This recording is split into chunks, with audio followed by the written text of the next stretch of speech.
नमस्कार।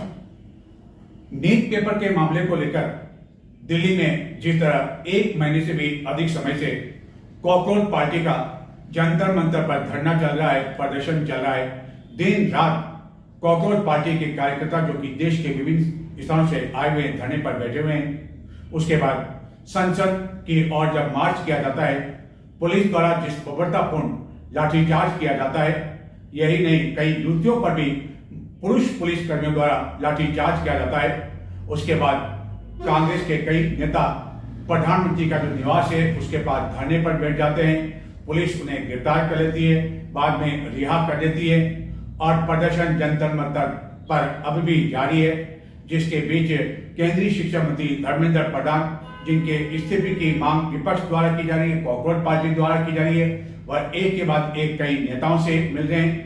लोकसभा अध्यक्ष ओम बिरला से उन्होंने बुधवार को मुलाकात की, 22 जुलाई को। इन सभी स्थिति को ऐसा लग रहा है कि भाजपा इस समय बैकफुट पर आ चुकी है। भाजपा को अब लगने लगा है कि यह जो आंदोलन छेड़ा गया है, जिसकी गूंज पूरे देश में अलग अलग स्थान पर होने लगी है। पटना में भी छात्रों का एक बड़ा प्रदर्शन बुधवार को हुआ, वहां भी लाठीचार्ज, अश्रु गैस के गोले का उपयोग किया गया। मुंबई में भी प्रदर्शन हुआ, गुजरात में भी प्रदर्शन हुआ, चित्तौड़गढ़ में भी मंगलवार को भी प्रदर्शन हुआ, बुधवार को भी प्रदर्शन हुआ। और ये सारी स्थिति है, उसको देखकर अब भाजपा को लगने लगा है कि यदि शीघ्र ही इस पूरे मामले का पटाक्षेप नहीं किया गया तो भाजपा की जो स्थिति है उस पर आंच आना स्वाभाविक है। भाजपा नेताओं को भी लगने लगा है, यदि राजस्थान की बात की जाए, पंचायत चुनाव इसी वर्ष होने हैं, निकाय चुनाव इसी वर्ष होने हैं और युवाओं द्वारा जिस तरह इस मामले को लेकर प्रदर्शन किया जा रहा है, सरकार की कहीं न कहीं छवि खराब होती हुई दिखाई दे रही है। हालांकि नीट का जो मामला है, पेपर का मामला है, री एग्जाम पुनः हो चुका है, परीक्षा परिणाम भी आ चुका है, लेकिन अब भाजपा को लगने लगा है कि उसके द्वारा केवल अपने स्वाभिमान के लिए जो केंद्रीय शिक्षा मंत्री का पद का जो त्याग पत्र है वह इसे नहीं लिया जा रहा है कि कहीं कहीं आंच आएगी, कल फिर से अन्य किसी मंत्री के पद की मांग की जाएगी। भाजपा किसी दबाव में नहीं आना चाहती है, लेकिन अब जो हालात दिख रहे हैं उससे भाजपा को लगने लगा है कि कोई कदम शीघ्र नहीं उठाया गया तो भाजपा के लिए स्थिति आने वाले दिनों में और भी अधिक खराब हो सकती है। और सबसे बड़ी जो पूरे इस महत्वपूर्ण मामले में, इस मामले को लेकर सुप्रीम कोर्ट में भी एक याचिका दायर की गई, लेकिन सुप्रीम कोर्ट ने यह कहा कि हाल फिलहाल उसके बाद टाइम नहीं है। जो वीडियो बताने की बात कही गई उसके लिए भी कहा गया कि वीडियो देखने का समय हाल फिलहाल नहीं है, इसलिए तत्काल इस पर सुनवाई करना संभव नहीं है। इस मामले को लेकर 22 जुलाई बुधवार को चित्तौड़गढ़ के पूर्व विधायक सुंदर सिंह जाड़त के नेतृत्व में बड़ी संख्या में मौजूद कांग्रेस कार्यकर्ताओं द्वारा कलेक्ट्रेट चौराहे पर प्रदर्शन किया गया। प्रधानमंत्री नरेंद्र मोदी, गृह मंत्री अमित शाह, केंद्रीय शिक्षा मंत्री धर्मेंद्र प्रधान का पुतला फूंका गया। यह बात अलग है कि 3 अलग अलग पुतले नहीं तैयार किए गए, एक ही पुतले में तीनों पुतलों को समावेश कर लिया गया। उसके बाद दहन किया गया, मानव श्रृंखला बनाकर काफी देर तक नारेबाजी की गई। बताते हैं आखिरकार किस तरह का प्रदर्शन रहा इस पूरे मामले को लेकर। तेरी तानाशाही नहीं चलेगी, नहीं चलेगी, भाजपा सरकार की तानाशाही नहीं चलेगी, नहीं चलेगी। मोदी तेरे राज में कटोरा आ गया, मोदी तेरे राज में कटोरा है हाथ में, तेरे राज में कटोरा है हाथ में, मोदी तेरे राज में कटोरा है हाथ में। छात्र विरोधी सरकार का नाश हो, नाश हो, युवा विरोधी सरकार का नाश हो, नाश हो, महिला विरोधी सरकार का नाश हो, नाश हो। जब मोदी डरता है पुलिस को आगे करता है, जब मोदी डरता है पुलिस को आगे करता है। धर्मेंद्र प्रधान इस्तीफा दो, इस्तीफा दो, इस्तीफा दो, राहुल गांधी इस्तीफा दो, राहुल गांधी जिंदाबाद, राहुल गांधी जिंदाबाद, हम तुम्हारे जिंदाबाद, जिंदाबाद, हम तुम्हारे साथ हैं, प्रियंका जी संघर्ष करो, हम तुम्हारे साथ हैं। राहुल गांधी जिंदाबाद, राहुल गांधी जिंदाबाद। पूर्व राज्य मंत्री सुंदर सिंह जाड़त के नेतृत्व में शहर एवं ग्रामीण कांग्रेस कमेटी चित्तौड़गढ़ के तत्वाधान में बुधवार को केंद्र सरकार के खिलाफ जनाक्रोश प्रदर्शन किया गया। इस दौरान बड़ी संख्या में मौजूद कांग्रेस कार्यकर्ताओं, युवाओं एवं महिलाओं ने प्रधानमंत्री नरेंद्र मोदी, गृह मंत्री अमित शाह एवं केंद्रीय शिक्षा मंत्री धर्मेंद्र प्रधान के पुतलों की कलेक्ट्री चौराहे पर शव यात्रा निकालकर जोरदार नारेबाजी की, पुतला दहन कर मानव श्रृंखला बनाते हुए केंद्र सरकार के खिलाफ प्रदर्शन किया। शीर्ष एवं प्रदेश नेतृत्व के निर्देशन में देश भर में कांग्रेस संगठन द्वारा इस तरह का आंदोलन किया जा रहा है, प्रदर्शन किया जा रहा है। दिल्ली के जंतर मंतर पर युवाओं एवं छात्रों द्वारा किए गए आंदोलन के द्वारा पुलिस द्वारा लाठीचार्ज, आंसू गैस के गोले छोड़ने, बल प्रयोग के विरोध में यह प्रदर्शन किया जा रहा है। कांग्रेस कार्यकर्ताओं ने इसे लोकतांत्रिक अधिकारों का दमन बताते हुए इसकी कड़ी निंदा की। इस दौरान कांग्रेस के शीर्ष नेताओं द्वारा युवाओं के समर्थन में किए गए विरोध प्रदर्शन एवं के संघर्ष का उल्लेख करते हुए कहा गया कि कांग्रेस पार्टी देश भर में युवाओं के अधिकारों की रक्षा के लिए लगातार आवाज़ बुलंद कर रही है।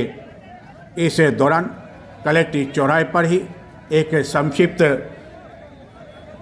धरना भी दिया गया और धरने को संबोधित करते हुए पूर्व राज्य मंत्री ने कहा कि मोदी सरकार के कार्यकाल में 152 बार पेपर लीक होना केवल प्रशासनिक विफलता नहीं बल्कि करोड़ों युवाओं के सपनों, उनके संघर्ष और भविष्य की हत्या है। देश का युवा वर्षों तक दिन रात मेहनत करता है, लेकिन भाजपा सरकार की नाकामी और भ्रष्ट व्यवस्था उसकी मेहनत पर पानी फेर देती है। आज देश का हर बेरोजगार युवा इस सरकार से जवाब मांग रहा है, लेकिन सरकार किसी तरह का कोई जवाब नहीं दे रही है। मानसून सत्र भी आरंभ हो चुका है और लगातार 2 दिन से संसद में विपक्ष द्वारा यह मामला जोर शोर से उठाया जा रहा है, लेकिन इसके बावजूद सरकार इस बात को लेकर किसी तरह की कोई अपनी जवाबदेही तय नहीं कर पा रही है और बार बार अलग अलग समय में लोकसभा का चाहे राज्यसभा हो या लोकसभा हो उसको स्थगित किया जा रहा है। लेकिन सवाल यह उठता है कि लोकतंत्र की सबसे बड़ी शक्ति यह है कि हर नागरिक और हर संगठन को अपनी बात सरकार तक पहुंचाने का अधिकार है। जंतर मंतर और संसद मार्ग दशकों से इसी लोकतांत्रिक परंपरा के साक्षी रहे हैं। हाल ही में जंतर मंतर पर आयोजित प्रदर्शन और संसद की ओर से 2 दिन पहले किए गए मार्च ने एक बार फिर यह सिद्ध कर दिया कि भारत में लोकतांत्रिक अभिव्यक्ति जीवंत है। किसी भी आंदोलन की मांगों से सहमत या असहमत होना अलग विषय है, लेकिन शांतिपूर्ण विरोध का अधिकार संविधान की मूल भावना का हिस्सा है। किंतु इस प्रदर्शन के सामने आए दृश्य ने आंदोलन से कई बड़ा प्रश्न खड़ा कर दिया है। सोशल मीडिया और विभिन्न समाचार माध्यमों पर प्रसारित वीडियो में प्रदर्शन की जिस तरह की रिकॉर्डिंग दिखाई गई, यह रिकॉर्डिंग वास्तव में ऐसे क्षेत्र में की गई जहां ड्रोन संचालन प्रतिबंध है। तो यह केवल एक तकनीकी उल्लंघन नहीं है बल्कि राष्ट्रीय सुरक्षा से भी जुड़ा एक गंभीर विषय है। लेकिन अब सवाल ये भी उठाया जा रहा है कि संसद के दोनों सदनों में लगातार हंगामे की स्थिति बनी रहने से कार्रवाई बार बार स्थगित हो रही है और आखिरकार केंद्र सरकार, विशेष तौर पर प्रधानमंत्री, केंद्रीय गृह मंत्री अमित शाह, शिक्षा मंत्री धर्मेंद्र प्रधान को आखिरकार इस्तीफा देने के लिए क्यों नहीं कह रहे हैं। भाजपा ने इसे अपने प्रतिष्ठा का सवाल बना लिया है और जब सरकार इस तरह कोई जिद्दीपूर्ण तरीके से सामने आती है, जिद पर उतर आती है, तो कई बार उसे काफ़ी अधिक यह महंगा भी पड़ता है। ऐसा कई देशों में हो चुका है। हालांकि भारत की तुलना बांग्लादेश से हम करें तो वह जो कुछ बांग्लादेश में हुआ वह यहाँ संभव नहीं है, नेपाल में जो कुछ हुआ वह यहाँ संभव नहीं है। लेकिन पेपर लीक के मुद्दे पर सीजेपी पार्टी के बैनर तले छात्रों का संसद मार्च, संसद की सुरक्षा व्यवस्था में तैनात पुलिस के लाठीचार्ज ने अब राजनीतिक टकराव का रूप ले लिया है। केंद्र सरकार की ओर से स्वास्थ्य मंत्री जेपी नड्डा ने हालांकि सीजेपी पार्टी के नेताओं से उनके मांग पत्र पर विचार विमर्श कर आवश्यक कार्रवाई का आश्वासन तो दिया एवं चिकित्सालय पहुंचकर लाठीचार्ज में घायल हुए छात्रों की कुशल क्षेम भी पहुंची। लेकिन मंगलवार सायं अचानक एक सोची समझी राजनीतिक रणनीति के तहत विपक्ष के नेता राहुल गांधी, प्रियंका गांधी वाड्रा, मल्लिकार्जुन खड़गे सहित अन्य कांग्रेस नेताओं ने प्रधानमंत्री आवास की ओर जिस तरह मार्च किया, धरना दिया, बाद में विपक्ष के अन्य कई नेता भी शामिल हुए और इन सभी को बाद में हिरासत में ले लिया। तो विपक्ष के इस कदम के मायने छात्र आंदोलन को व्यापक राजनीतिक मुद्दे में बदल लाए हैं।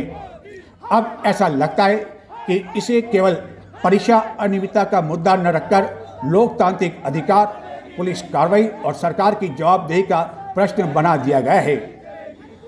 दूसरा मकसद संसद के भीतर और सड़क पर समानांतर दबाव की रणनीति भी बनाना है।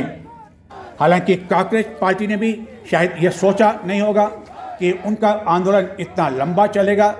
उन्हें भी ऐसा लग रहा था कि कुछ दिनों में ही यह आंदोलन सिमट कर रह जाएगा, अधिक लोग नहीं आ पाएंगे। लेकिन दिल्ली में इस समय जिस तरह का माहौल बना हुआ है, एक के बाद एक कई विपक्ष के न केवल नेता आ रहे हैं, अन्य कई लोग भी जुड़ते जा रहे हैं। सबसे बड़ा जो स्थिति वहाँ देखने को मिल रही है, किस तरह कई लोग निस्वार्थ भावना से कॉकरोच पार्टी के कार्यकर्ता जो कि धरना दे रहे हैं, प्रदर्शन कर रहे हैं, उनके लिए खाने की व्यवस्था कर रहे हैं, बर्गर की व्यवस्था कर रहे हैं, बिरयानी की व्यवस्था कर रहे हैं, पानी की व्यवस्था कर रहे हैं, मलम पट्टी की व्यवस्था कर रहे हैं। बाकायदा एक दवाई सेंटर भी जंतर मंतर पर अस्थायी रूप से खोला जा चुका है। पूरे देश में इस घटना को लेकर जिस तरह लाठीचार्ज हुआ दिल्ली में छात्रों पर, छात्राओं पर, युवतियों पर, उसके विरोध में जिस तरह युवा एकजुट हुआ है और समर्थन दे रहा है इस कॉकरोच पार्टी को, और विपक्ष का जिस तरह हौसले बुलंद कर रहा है, ताकत बढ़ा रहा है, उसे निश्चित रूप से इस समय भाजपा बैकफुट की स्थिति में तो आ गई है।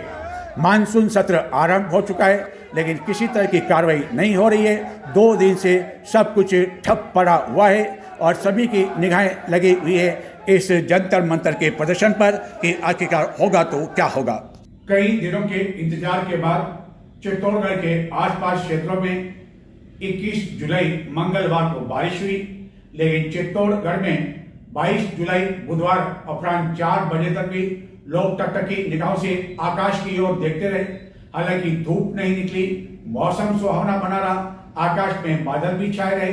कुछ देर के लिए मामूली बारिश हुई, लेकिन बारिश इतनी भी नहीं हुई कि सड़कें गीली हो सके। जबकि मौसम विभाग ने 22 जुलाई को चित्तौड़गढ़ में तेज बारिश होने की चेतावनी दे रखी है। लोगों की उम्मीदों पर पानी फिरता जा रहा है कि बारिश यदि नहीं होती तो आखिरकार क्या होगा। जबकि अमूमन मानसून की जो विदाई है वह 15-20 अगस्त के बाद होने लगती है। समय बहुत कम है और जो टारगेट है वह बहुत काफी है। लक्ष्य के मुकाबले चित्तौड़गढ़ जिले में बारिश काफी कम हुई है। अधिकांश जलाशय खाली पड़े हुए हैं, न तो छाते बिक पा रहे हैं, न बरसाती बिक पा रही है। जब बारिश ही नहीं आ रही है तो लोग इसकी खरीदारी भी नहीं कर रहे हैं। काश्तकार चिंतित है। खेतों में बुआई की जा चुकी है, जिसके लिए अलग अलग बैंकों आदि से उनके द्वारा लोन लिया जा चुका है। अंकुरित बीज को इसमें पानी की आवश्यकता है और फिर भी बारिश यदि नहीं होती है तो काश्तकारों को एक बड़ा झटका लग सकता है। हालांकि देखना है कि यह बुलेटिन के बाद सायं और रात में चित्तौड़गढ़ में बारिश होती है या नहीं। नमस्कार।